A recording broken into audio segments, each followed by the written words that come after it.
outro lado, há coisas acontecendo tão sérias que eu digo que o mundo é como alguém cardíaco.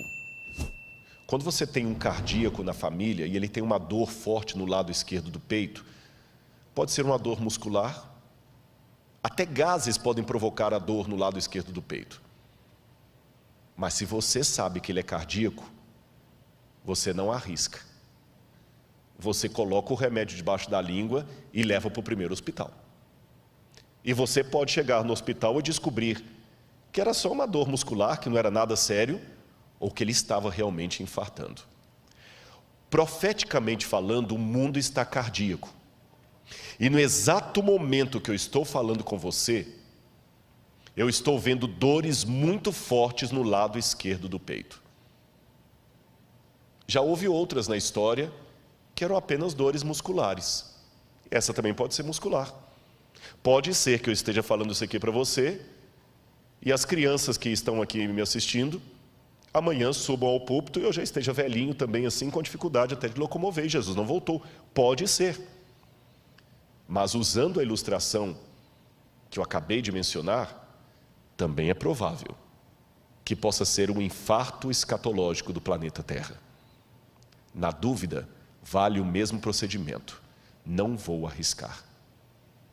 Eu ouvi uma frase essa semana que teria sido citada por um grande teólogo nos Estados Unidos, do pastor Elias Brasil, e quem me disse essa frase foi o pastor Gilson. Que o pastor Elias Brasil teria mencionado, olha, que ele perguntou para todos, vários teólogos, você acha que nós estamos vivendo os últimos tempos? E o doutor Elias Brasil, que é um intelectual de primeiro calibre, que não é de falar coisas apenas assim por achismo, ele teria dito mais ou menos assim. Se eu não citar exatamente, eu vou parafrasear. Amigo Gilson, eu acho que nós já estamos agora por conta do relógio de Deus, porque pela profecia, o tempo já foi. Trocando em miúdos, eu me surpreendi quando eu li Zygmunt Bauman, que não é um evangelista, não é um cristão conservador, ele já morreu, é um dos sociólogos mais respeitados. Na maratona que nós vamos fazer aqui no dia 10 de outubro, depois nós daremos mais detalhes da maratona, eu vou falar sobre Zygmunt Bauman e a sociedade líquida. Quando ele anunciou, o mundo precisa de um governo único, e o Papa Francisco é o único com capacidade de ocupar esse cargo, aquilo eu falei, interessante isso.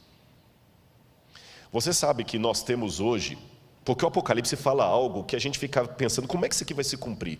Como é que vai se cumprir? Eu várias vezes me perguntei, quando eu estudei a Bíblia com os adventistas, como é que vai ser isto, que o anticristo vai colocar o mundo inteiro sendo obrigado a cumprir uma lei? Isso é impossível. E mesmo hoje a gente pergunta assim, nessa rivalidade, eu acabei de ver uma mensagem agora da ONU, o presidente Bolsonaro falou algo, lá o Trump falou algo, depois veio o Emmanuel Macron e desfez tudo o que o Bolsonaro falou, mesmo assim criticou a China, porque vocês sabem que a China está sendo acusada de ter até campo de extermínio, ou campo de concentração com muçulmanos, estão questionando a China de desrespeito aos direitos humanos, o outro está questionando a China da questão do Covid. Aí o Irã está de relações cortadas com os Estados Unidos. Eu estive no Irã no ano passado e achei interessante que em Teherã eu não podia usar cartão de crédito, porque não tinha, ele não trabalha com cartão de crédito internacional. Eu cheguei em Teherã, se eu não tivesse um pouco de dinheiro no bolso, eu ia ter problema no hotel. Não aceita cartão de crédito por causa do embargo americano. E eu pensava, Senhor, como é que vai unir o Irã com os Estados Unidos, com China, com França, todos assim, opostos? Como é que no Brasil vão unir pessoas de direita e de esquerda, são tão antagônicos? Mas eu estava observando os sinais dos tempos. Como é que isso aqui que eu acabei de ler para vocês, de Apocalipse 13, vai se cumprir? Aí eu comecei a ler, li vários autores, Yuval Harari, que eu li a trilogia, 3 livros dele pelo menos, não sei se ele escreveu outros. Eu escrevi o Homo Sapiens, eu li o Homo Sapiens, Homo Deus e Lições para o Século XXI. E quando eu li Yuval Harari dizendo que o futuro vai ser uma época pós-trabalho, em que as pessoas serão controladas por algoritmos, e eu me lembrei que o Apocalipse fala o seguinte, aquele que tem entendimento, calcule o número da besta. E a palavra calcule no grego ali, não é você ficar fazendo conta com letra para saber qual nome vai dar 666. se é o nome de Hitler, se é o nome do Papa, se é o nome de Ellen White, se é o nome de Saddam Hussein. Aquele calcule é contabilize. Contabilize o que ela faz. E por que é um número da besta? E eu noto que ali tem algo muito sério relacionado à lei de Deus. Sabe por quê?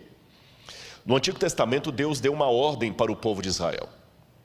Você colocará a lei do Senhor na tua mão e como frontal entre os olhos. Eu não sei se você já viu alguma cena de Israel, que tem o judeu orando lá no monte, no Muro das Lamentações, e ele fica orando lá, né? Baruch haba Beshem Adonai Eloheinu melech. Ele fica orando lá no Muro das Lamentações, e aqui ele tem uma caixinha preta na testa, e ele amarra aqui no braço. Hoje os judeus colocam no braço esquerdo. Ele coloca um outro, o que está ali? Ali está o Shema Israel, Adonai Eloheinu, Adonai Echad. Ouve, ó Israel, o Senhor teu Deus é único, a lei do Deuteronômio, os mandamentos de Deus, para ele sempre se lembrar com a sua ação e com a sua mente que Deus é único e que tem os mandamentos de Deus. E quando eu leio o Apocalipse, me chama a atenção que o Apocalipse é a paródia de Satanás. Você tem o cordeiro degolado sentado no trono de Deus. Você tem o dragão com a cabeça degolada e curado. Porque o cordeiro está degolado, mas está vivo. O dragão também está degolado, mas está vivo. E o cordeiro senta no trono de Deus Pai. E a besta senta no trono que o dragão lhe dá.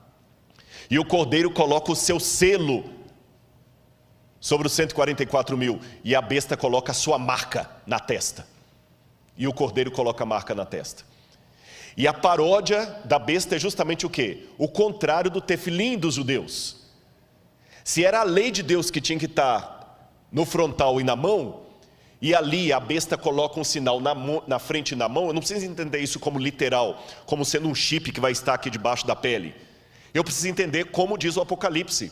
É uma analogia do oposto da lei de Deus, ou seja, vai ser colocada uma lei que vai me impedir socialmente de guardar os mandamentos de Deus.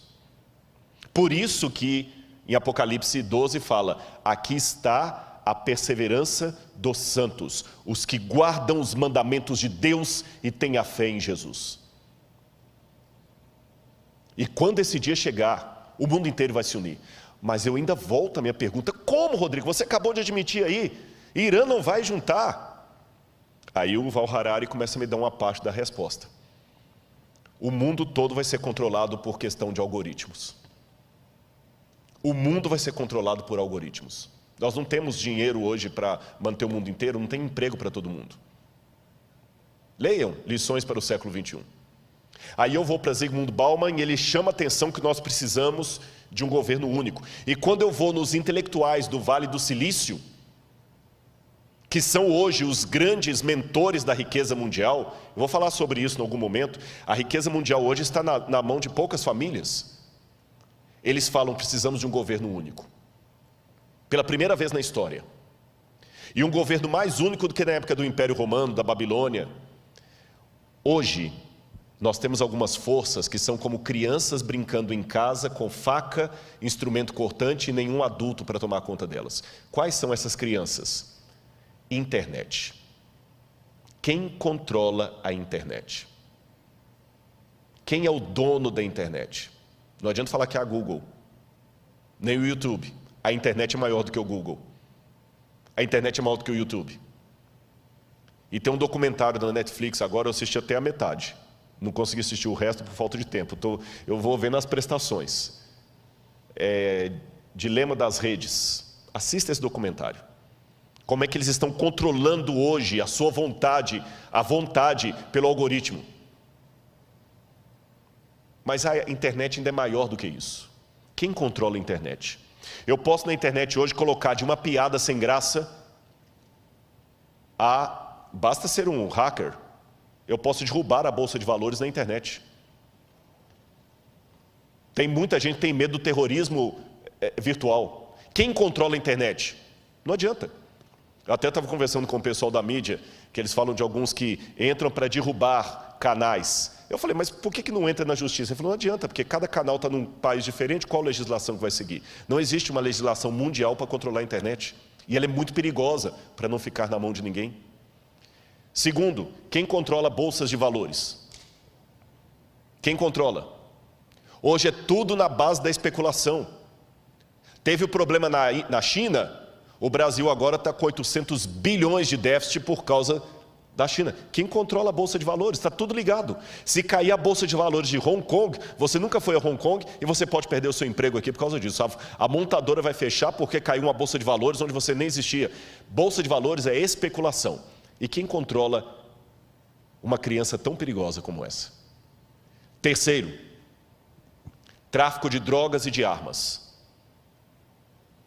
Lavagem de dinheiro. Qual a legislação internacional? Aí o camarada, como aquele italiano que estava no Brasil, que agora foi extraditado, vai para um outro país e fica lá exilado. Quem controla? Quarto, crise ecológica. Essa briga, se a Amazônia do Brasil nacionalizar a Amazônia do mundo. O Emmanuel Macron falou que a Amazônia é do mundo. Não quero aqui entrar em polêmica de nacionalismo nem de política, mas o exemplo da Amazônia é claro. Se nós não cuidarmos da Amazônia, o mundo inteiro paga. Se a China continuar com a emissão de ar, com a emissão de poluentes e os Estados Unidos, nós vamos pagar. Você está percebendo? Internet, Bolsa de Valores, o NASP, pastor Douglas sabe disso, é um administrador. Vocês podem passar um problema financeiro sério aqui que não tem nada a ver com a sua administração nem do tesoureiro, só porque caiu a Bolsa de Valores lá fora e veio em cadeia. Quem controla essas crianças soltas dentro de casa? Quem controla? Então não é pastor Luiz Gonçalves que está dizendo isso, meu irmão. Não é o pregador do Apocalipse, é o povo de fora. Precisamos de um governo único. Só que ninguém tem moral para ter esse governo único. E quando alguém fala, Rodrigo, tudo bem, mas eles não vão aceitar unir. Aí eu vejo duas coisas acontecendo. Em primeiro lugar, como é que eu falo isso aqui agora? Se Deus manda, eu falo. Houve várias vezes que os 4 anjos de Apocalipse capítulo 7 estavam para soltar os ventos. E Deus mandou reter, porque o povo dele não estava preparado.